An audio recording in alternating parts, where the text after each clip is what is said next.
Pemirsa KPK memastikan akan mengusut tuntas praktik dugaan suap pengadaan bantuan sosial penanganan COVID-19 untuk wilayah Jabodetabek tahun 2020, termasuk menelusuri pihak-pihak yang terlibat menerima atau memberi suap dalam pengadaan bansos.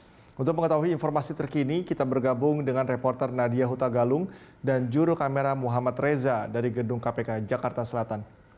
Nadia, seperti apa upaya KPK dalam menelusuri korupsi dana bansos yang juga melibatkan Menteri Sosial Juliari Batubara?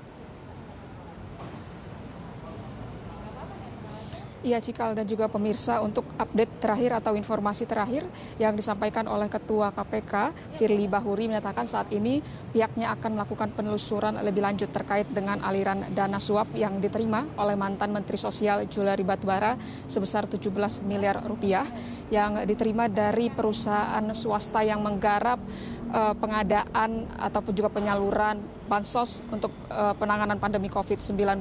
Pihak KPK menyatakan akan melakukan penelusuran aliran dana lebih lanjut, terutama yang memungkinkan aliran dana tersebut diberikan oleh Juliari Batubara kepada partai politik tertentu. Di mana dalam hal ini Juliari Batubara sendiri menjabat sebagai Wakil Bendahara Umum DPP Partai PDIP untuk periode 2019 hingga 2024. Namun sebelum melakukan penelusuran aliran dana terkait dari Juliari Batubara, maksud kami kepada partai politik tertentu, ini pihak KPK akan juga melakukan penelusuran aliran dana yang diterima oleh Juliari Batubara dan kemudian digunakan untuk apa saja dan diberikan kepada siapa saja.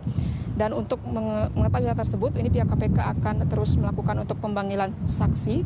Dan seperti yang Anda katakan tadi, memang KPK mengatakan berjanji akan mengusut kasus ini hingga tuntas. Dan update selanjutnya, ini setelah dilakukan pemeriksaan di hari Minggu kemarin, sekitar 15 jam, saat ini Juliari Batubara sudah dilakukan penahanan selama 20 hari di Rutan Cabang KPK Pemdam Jaya Guntur selama 20 hari, yaitu terhitung dari hari Minggu kemarin 6 Desember hingga nantinya 25 Desember 2020. Dan dalam masa penahanan tersebut, ini Juliari juga dilakukan masa isolasi begitu, di mana hal ini dikatakan untuk dalam rangka pencegahan COVID-19.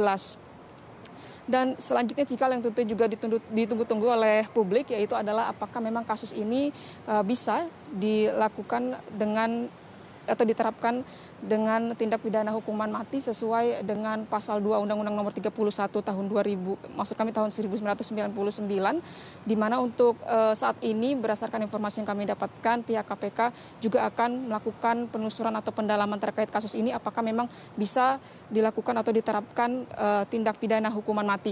Namun untuk saat ini Juliari Batubara sendiri ini disangkakan pasal 11 dan juga 12 Undang-Undang Nomor 31 tahun 1999 tentang pemberantasan tindak pidana korupsi junto pasal 55 ayat 1 ke 1 KUHP dengan hukuman penjara maksimal seumur hidup dan juga denda 1 miliar rupiah.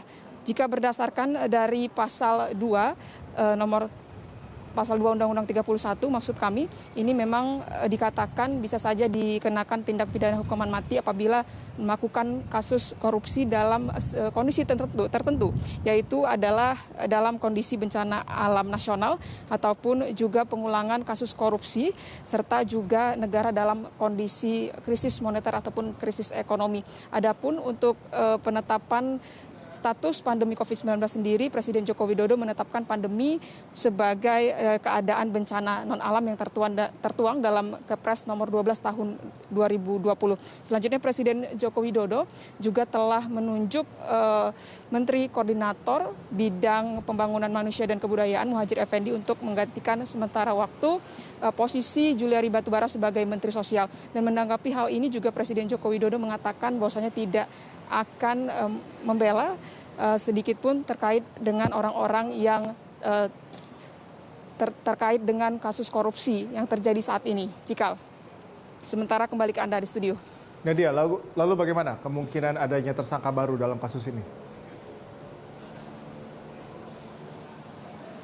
Ya Cikal, tentunya untuk membuktikan bagaimana hasil dari dugaan aliran dana yang mungkin saja terjadi baik dari Juliari Batubara kepada pihak politik, ke partai politik tertentu ataupun pihak-pihak lain, dan atau juga terkait dengan tindak pidana hukuman mati yang mungkin saja terjadi.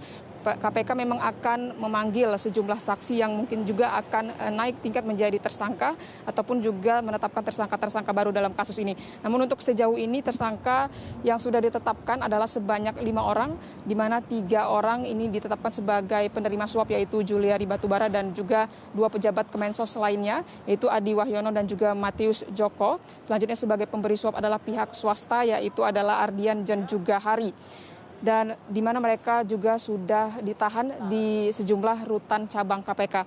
Dan di mana untuk kasus ini sendiri, Juliari Batubara dikatakan oleh pihak KPK menerima suap sebesar 17 miliar rupiah, yaitu pada untuk periode pertama pengadaan bansos ini Juliari menerima dana sebesar 8,2 miliar rupiah yang disampaikan oleh pihak swasta melalui Matius dan juga Adi. Dan pada periode kedua Juliari Batubara menerima suap sebesar 8,8 miliar rupiah. Sehingga untuk total suap yang diterima oleh Juliari Batubara adalah sebesar 17 miliar rupiah. Cikal dan juga pemirsa, kami akan terus menunggu update ataupun informasi lebih lanjut terkait dengan kasus ini, apakah akan ada pemanggilan saksi untuk hari ini atau penetapan tersangka baru, dan nanti akan kami informasikan lebih lanjut. Cikal, kembali ke Anda di studio. Baik, terima kasih Nadia atas laporan Anda. Selamat bertugas kembali. Pemirsa, itu tadi laporan dari reporter Nadia Hutagalung dan juru kamera Muhammad Reza dari Gedung KPK Jakarta.